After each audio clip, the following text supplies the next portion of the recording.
Thank you, Chair. Madam Professor A. Lata Maheshwari, the coordinator of the session, Pren Kumar, and my co-panelist, Pramod Kumar. I really congratulate, first of all, Motilal Nehru College, and the pamphlet says the evening. So let me also say that it is evening. I congratulate Motilal Nehru and its Ambedkar Circle for organizing such a thought-provoking seminar. And also the topic, as Maheshwari has just said, that yeah, there is a legacy, there is something which is historical, that is something which has to be evaluated, and that's why we are trying to revisit, and that too, we are trying to revisit the multiple dimension of Baba Saheb Ambedkar. That means that we have already accepted that there are multiple dimensions. I think this seminar also establishes that. So I congratulate the organizers. I also like to thank my personal thank to Dr. Ashwani for giving me this opportunity, because Ashwani, though, is a good friend, but giving somebody a dais means something. I know that how our colleagues fight that they should be given a space, they should be given an audience. So I know that you should have also fought, you should have also contested. So I congratulate that the Motilal Nehru has given me, college has given me this opportunity and dais to speak. Friends, my topic of the paper is a framework to understand Dr. Ambedkar's thought and philosophy. So I want to propose a framework. Why I want to do this, why I want that there should be a framework to understand, because till now Baba Saheb Ambedkar has been understood only as a person who has written on Dalits, or he has written only on caste. That has been, or some people try to evaluate his contribution to the constitution. So on the one hand, we know that he has written on caste, and therefore people write on caste, and otherwise people try to evaluate him through constitutional expert. Rest is actually somewhere blacked out, and that's why I thought that there should be a framework not to reduce Baba Saheb Ambedkar. Let us enlarge him as far as academics is concerned. I don't want to deal him here as a political leader. I want to make my students and teachers here to understand him as an academician, and that is why my framework is very different. So in this framework, what I try to argue, that I want to locate Baba Saheb's thought. When did he start? The real historical moment when he started producing the knowledge. What was the... Then I come to understand what is the type of knowledge which he produced. Was it some speculative philosophy? Was it something like a conjectural understanding? Or what is really referential knowledge, referential objective knowledge which he produced through text, writing through books, writing through journals, writing through newspapers. So I just want to understand Baba Saheb Ambedkar through the academic lens, and that too, if I try to look at him, when did he start writing? When was his first article published? It was 1915 when he wrote his MA dissertation as a student of Columbia University. I'm not going to the title, but he published his first article as an MA student in an international journal, and that was Indian Antiquary.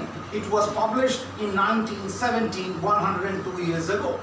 The second article in journal was published in 1980, and he went on to evaluate the small holdings in India and their remedies. So it is again a very perceptible understanding. His PhD dissertation in Columbia University came in 1916, and his another PhD dissertation came in 1920 in London School of Economics. Then in 1990 he wrote a reference, a representation to Southborough Committee, and that representation had lots of references, empirical data, factual data. And last but not the least, he started bringing out Mook Nayak in 1920s. So I'm giving you the shades of the writing that he was trying to produce. He was not giving lectures. भाषण देकर के knowledge नहीं produce किया. He wrote article with references, and that's why we as academicians should celebrate. यहाँ पर अभी आएगा लोग बोलेगा अरे उन्होंने ये कर दिया वो कर दिया, ऐसे नहीं चलने वाला. I am trying to argue that let us take out an academician out of Baba Saheb Ambedkar, and that's why I am trying to give you this reference. The second part of my article is epistemology of Baba Saheb Ambedkar. Epistemology means the source and foundation of knowledge. इसको अगर हिंदी में आप कहें तो ज्ञान मीमांसा, उनके ज्ञान के उत्पादन की मीमांसा, क्या उनके स्रोत थे, इसको मैं लेकर के यहाँ पर बात करना चाहता हूँ. We all know that he had three influences: Buddha, Kabir and Jyotiba Phule. These were the three sources he had, but these were philosophical sources. And we all know that Baba Saheb Ambedkar's early childhood went through Kabir bhajans, abhangs, and not Kabir of Ramanand, but the Nandana tradition of Maratha. So we have different traditions of Kabir, and therefore when Ramji comes in his name, it is not Ram of Ayodhya, not Ram of Dasratha, but Ram of Kabir. So we have to understand that as well. Third thing of epistemology is that what type of sources which he used. And if you see, there are 11 sources which I have tried to trace in his articles, in his books, in his writings. You can begin his sources from archaeology, archaeological sources, archival sources, Indological sources, then books, journals, of course these were there, but government reports, commission reports. Then we have encyclopedias, at least 9 types of encyclopedia he used to write, and paper clippings from Times of India to his own types of book review. That is what actually he was producing. Book knowledge from the foreign sources becomes a very important epistemological source for his production of knowledge. Therefore, we should engage with Baba Saheb Ambedkar not as a political leader only. He was an academician. That's what I want actually to present here. The fourth point, as far as his epistemology is concerned, if you take participation, his experiences. So at least 6 shades of experiences of his life, from childhood experience to experience as a student in foreign university, and then as a professional in India, having exclusion, suffering from exclusion, and then becoming an advocate, then coming to Viceroy's Council and also becoming the chairman of the drafting committee, and also the first law minister of the country. So see, 6 sources of experiential reality. Last but not the least, the experiential reality of the movement which he led, number of movement. And I'm really reminded of satyagrahas, because satyagrahas are only equated with one personality in India. It is not only that he was leading satyagraha. Ambedkar satyagraha was on his own original idea, though Gandhi took satyagraha from Thoreau, but Ambedkar did not take it from Thoreau, but it was also from Buddha. So there are different sources and foundations of the knowledge system. That's what I want to argue. Let us come to the approaches. How many approaches Baba Saheb Ambedkar has incorporated to produce his knowledge? This is very important for students, because students may read Baba Saheb Ambedkar in a linear manner. It is not that we have to read Baba Saheb Ambedkar only in linear manner. We have to look into the typologies which he evolved to understand. And this is one, I found historical approach in Baba Saheb Ambedkar's understanding. He goes to the origin of the institutions. When he wants to understand caste, he goes to its institution. When he wants to understand religion, he goes to its origin. So that historical approach is very, very sine qua non in his production of knowledge. Equated with historical approach, there is also evolutionary approach. And you all know evolutionism started with Darwin, and Darwin gave this evolutionism in biology, but it was brought into sociology, and Ambedkar, being a student of ethnology at that time, as in Columbia sociology was known as, he became a student of evolutionism, and that's why he started producing his knowledge through the perspective of evolution. I give you this example. When he was trying to understand religion, how did he understand? He did not go directly to understand what is the function of religion. No, he went into the evolution of religion. And when he was looking at evolution of religion, he tried to understand what are the components of religion. He tried to understand theology as a component of religion and ritualism as the another component of the religion.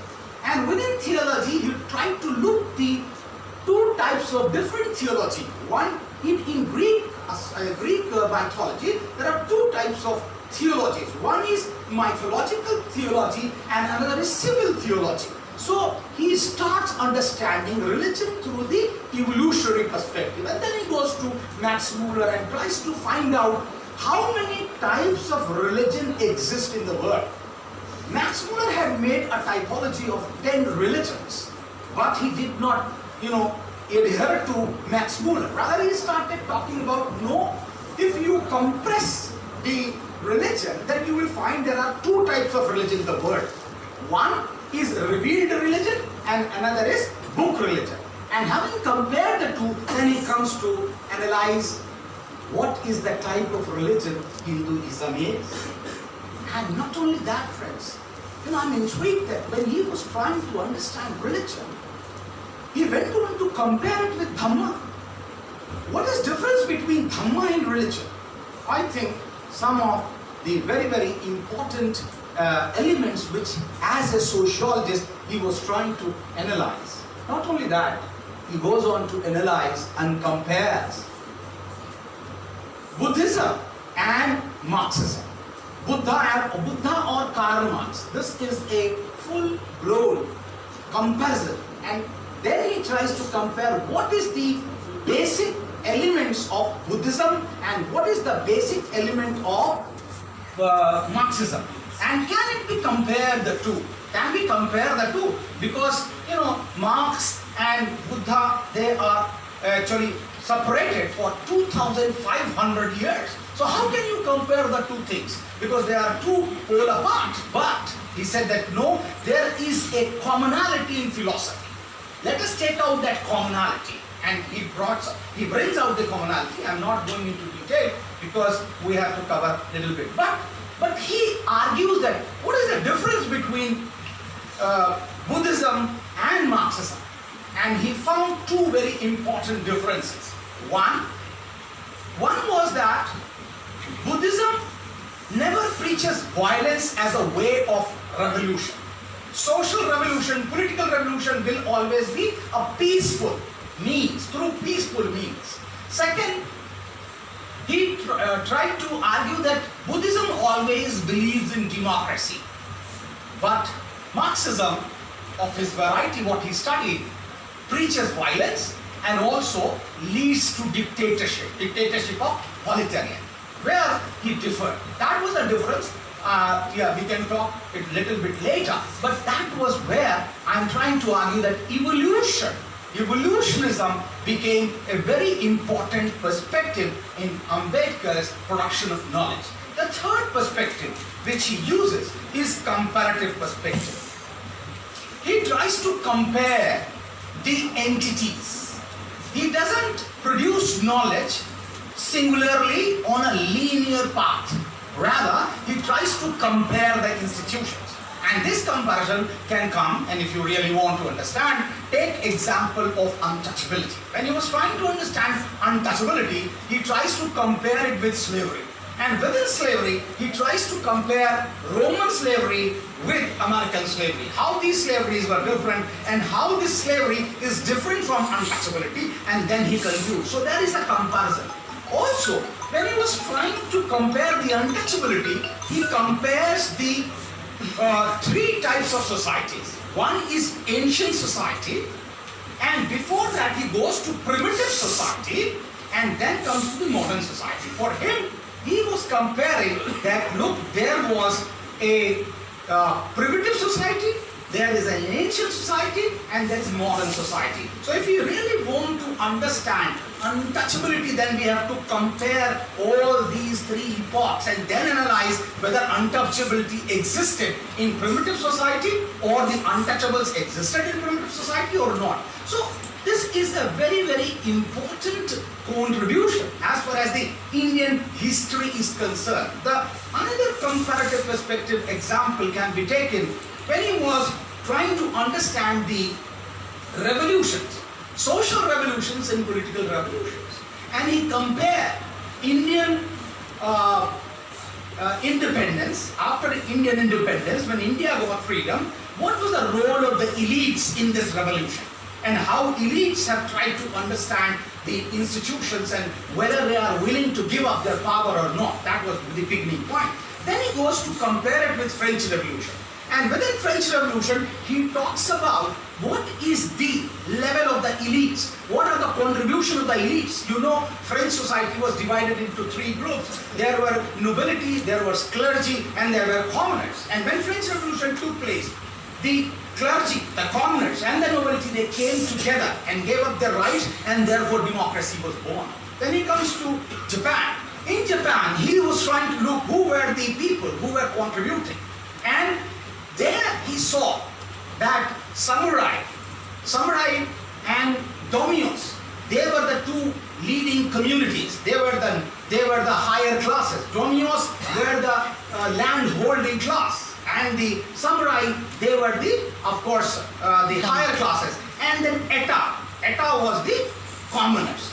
So when the Japanese Revolution took place, all these three groups came together and they gave up their rights to the king and said that decide. This is Babasaheb Ambedkar writing. That decide basically that whether what is fit for the society, you should start contributing to the nation. And that's why we see Japan where it is today. But when it came to India, what has happened? In India, the elites have tried to monopolize the power. They have tried to monopolize economic, political, social, education, all the powers. And when the deprived classes ask their representation, there is no space for them. And we see today, if you go and analyze what is the composition of the today's cabinet, you will realize whether there is representation of the community or not. So therefore, friends, the comparative perspective of Babasaheb Ambedkar becomes a very potent idea of production of knowledge, which is scientific in nature. So, having given you the locating, when did he start producing the knowledge? Second, what is the epistemology, source and foundation of his knowledge? Third, what is the perspective with which he has produced knowledge? Let us come to the nature and the scope of his knowledge, because there is also a process of reductionism, that Babasaheb is written only on caste, and therefore caste, annihilation of caste is the real production of knowledge. Rest, nothing is there. So I am intrigued by this scholarship. I want to call my young people, young generation, read Babasaheb Ambedkar's in collective perspective. Don't read him his reduced perspective. Don't get bogged down by the blackout which he has suffered. You all know how blackout has happened from literary texts, even the creative text. A film like Gandhi did not show even in one frame Babasaheb Ambedkar. There was total blackout from Gandhi. Now you will say, sir, why one should show Babasaheb Ambedkar in Gandhi? Oh, it was film on Gandhi, therefore actually Gandhi was everywhere. So I will ask another question, that if Babasaheb Ambedkar was not relevant in Gandhi, how Gandhi becomes relevant in Babasaheb Ambedkar? When Jabbar Patel produces, well, Gandhi is in every frame. Why? So if we cannot even evaluate Babasaheb Ambedkar on an independent basis. And that's why I think we as academicians should look into the production of knowledge and the shades of production of knowledge. That's where my fourth point is. And when I start looking And I don't want to go in detail, but I will definitely put you at least, I look 10 shades of academic knowledge production. And with reference, it is not that भाषण दे दिया किसी ने और अभी आएंगे कुछ लोग आप देखेंगे बाबा साहब ने जो है वो रिजर्व बैंक बना दिया, बाबा साहब ने जो है सेंसस कर दिया, बाबा साहब ने रिहन बांध की। ये सब बातें नेताओं को अच्छी लगती है,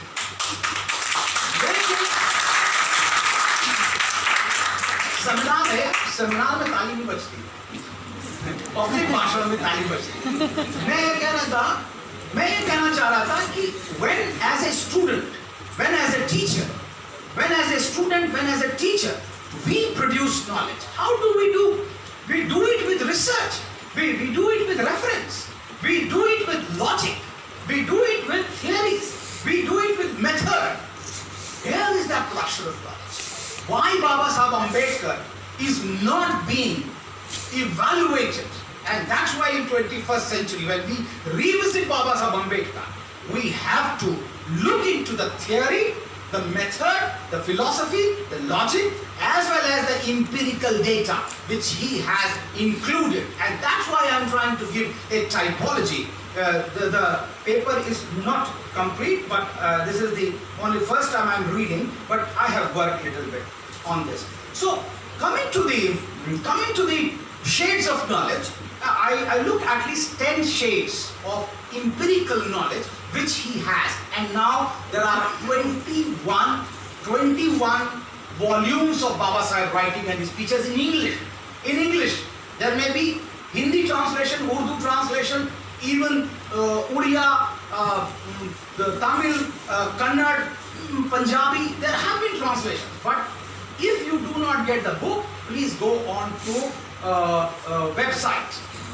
The volumes, 21 volumes are on website. If you want to take the address, please go to www.mea.government.in. You will get the writings there. They are free of cost. You can download and read.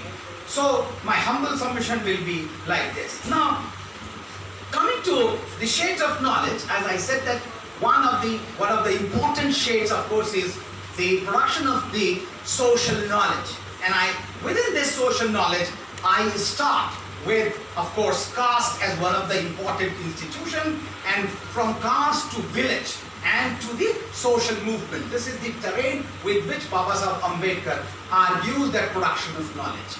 Now, within caste, I think we should not restrict to Baba Sahib Ambedkar to caste, because the most important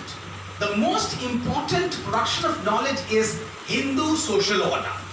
If you look into the Hindu social order, Baba Sahib is a rare sociologist, I will argue, that he has tried to argue for the first time in India place of the individual in the Hindu social order. No sociologist talks about place of individual.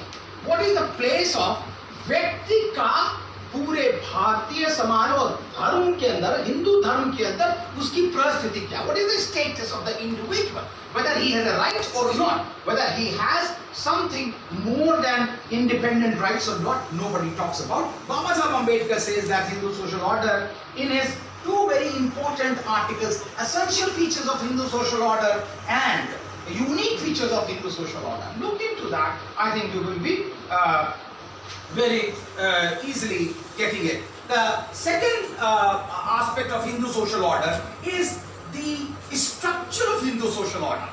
Usually we are taught that Hindu society is divided into 4 varnas. That is the beginning of the understanding part. Baba Sahib Ambedkar takes a very different view, and let me tell you, he classifies the society first into 2 groups. One is Vaidika and another is Dasyu. This is the first division he brings in, and then he comes to Vaidikas are divided into 4 groups.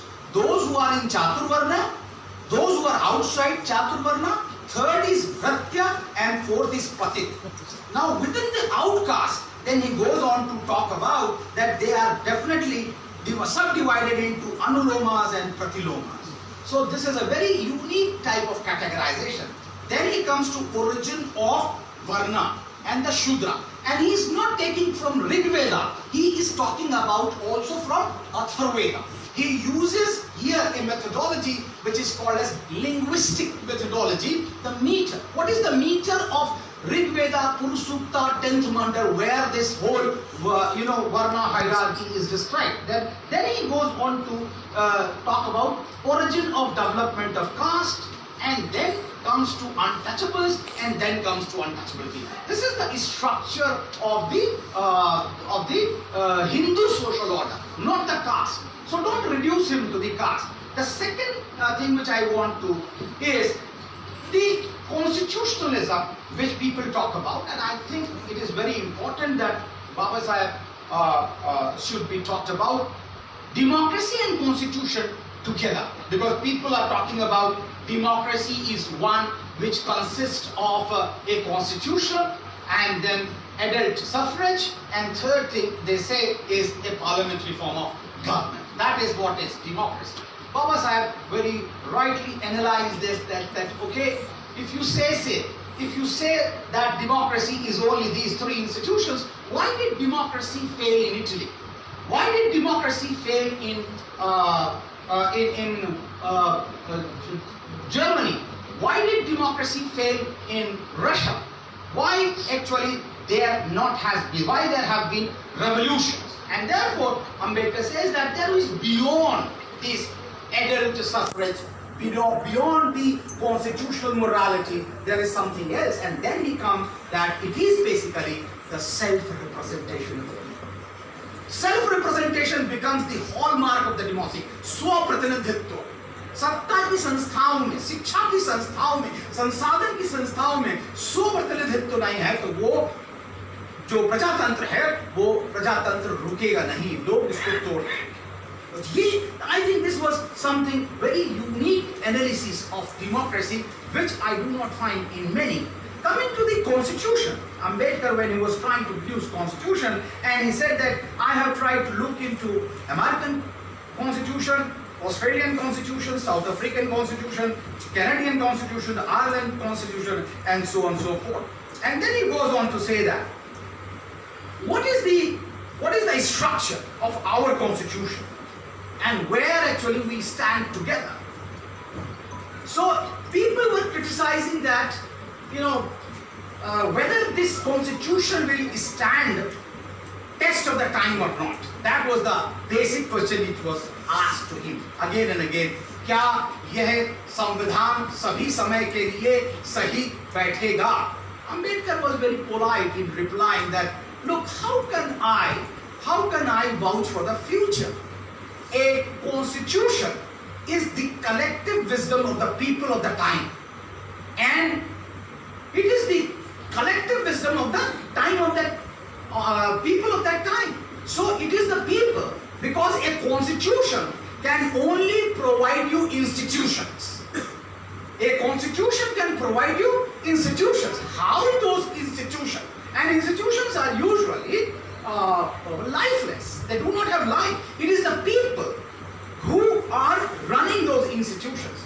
And therefore he argued that if the people, howsoever bad a constitution is, if the people are in the right earnest, bad constitution will prove to be a good constitution. And howsoever good constitution is, if the people are bad, even good constitution will turn to bad. And therefore I cannot vouch. It will depend upon the future generations. How do they run the institution? And counting it, he said that what we lack is constitutional morality. And constitutional morality is one that is respecting the opposition also like your own self. If you do not respect, then you are gone. So there should be a space for dissent. That was the constitutional morality is all about. India lacks constitutional morality. If we lack constitutional morality, how can constitution run? Because constitution, as I have just told you, it gives you institution. If the majority of the population is opposing a law, what can constitution do? Because You cannot stop. And that is why he argued that he added social justice along with equality, liberty and fraternity. He added that epithet that was social justice. And taking lead from many other constitutions, he tried to argue that self-representation of the people, at least in different institutions, will further strengthen the Indian democracy. If that is not given, people have tried to argue that why self-representation is so important. And Ambedkar wrote in his South Borough Committee representation that if a government is a space, to harness the capacity and capability of the individual, then everybody should get a space in that government. Otherwise, people will not be able to harness their capability and capacity.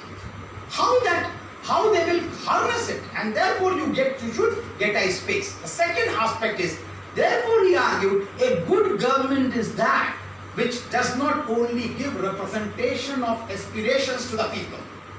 ओ हमने आपकी बनबर्ती समझ ली है, आप बैठिए, हम आपके लिए कानून बना देंगे। हम आपकी आकांक्षाएं समझते हैं। आकांक्षाओं का प्रतिनिधित्व करने वाली सरकार अच्छी सरकार नहीं होती। बाबा साहब ने कहा, a good government is not that gives only representation to the aspiration. A good government is that which gives self-representation to the people. And second, why self-representation should be there? Ambedkar argued that if we are really trying to make a democracy, if we are trying to develop a democracy, in this society, in Indian society, there are certain people who are rulers or those who have remained rulers forever, and there are people who are ruled. Now, if you do not change the situation, and if you give the others only the representation, that the rulers will be keep on making rule for the ruled. तो राजा हमेशा राजा रहेगा और रंक हमेशा रंक रहेगा। इसलिए those who are ruled, they should also be given opportunity to frame the laws for the others. Then and then only democracy will arrive. If you do not give the space for the ruled, there will not be a democracy. Ruled will also be ruled and rulers will always remain ruler. Therefore, this pattern should change the hand. Last but not the least, Ambedkar quoted Gopal Krishna Gokhale. Ambedkar quoted for Gopal Krishna Gokhale for representation, and Gopal Krishna Gokhale in 1885 had given a representation to British government.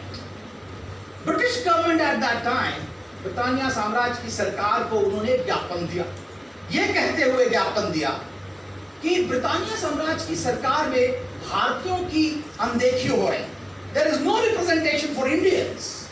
People are not getting representation, and therefore dwarfing and stunting of the Indian is taking place. Indians are not able to achieve their total manhood. They are not able to harness their capability and capacity. Ambedkar drew a straight line. Oh, Gopal Krishna Gokhale ji, India, British has come only 150 years back. And within 150 years, you have lost all your capability and capacity.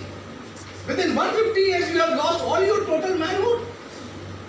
You are not able, you are being dwarfed.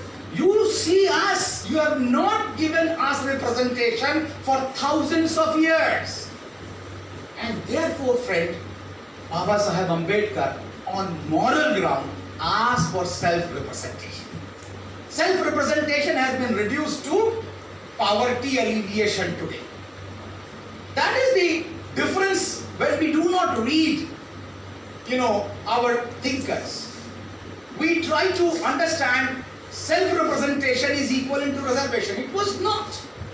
What is reservation today is totally different philosophy altogether. It is a poverty alleviation program.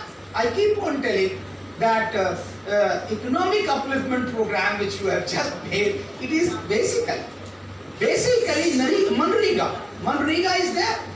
if you want to elevate from poverty, please send them to Manrika. There's nothing to give reservation. And that to 8 lakh of rupees is poverty line.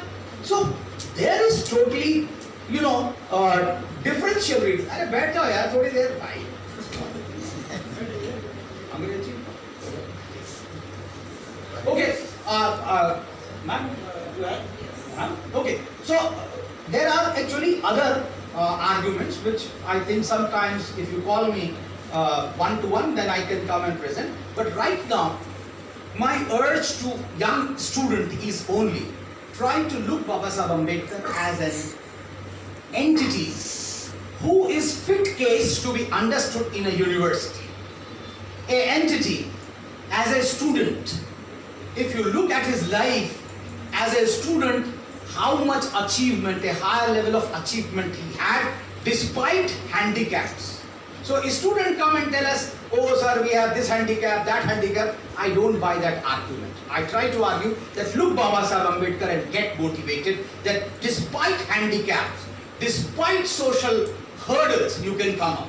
Second, he goes and have the American education and then has foreign education. But he doesn't stay there. He comes back and tries to serve the country. He becomes teacher. He becomes lawyer. But he doesn't run away from the responsibility of the nation.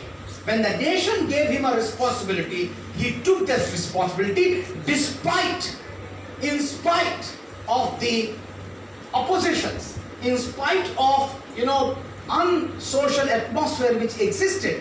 Despite the fact he took up the responsibility for the sick heck of nation, and therefore he became a nation builder as such. So I think let us read Babasaheb Ambedkar in totality and as an academician, not as a politician. Thank you so much.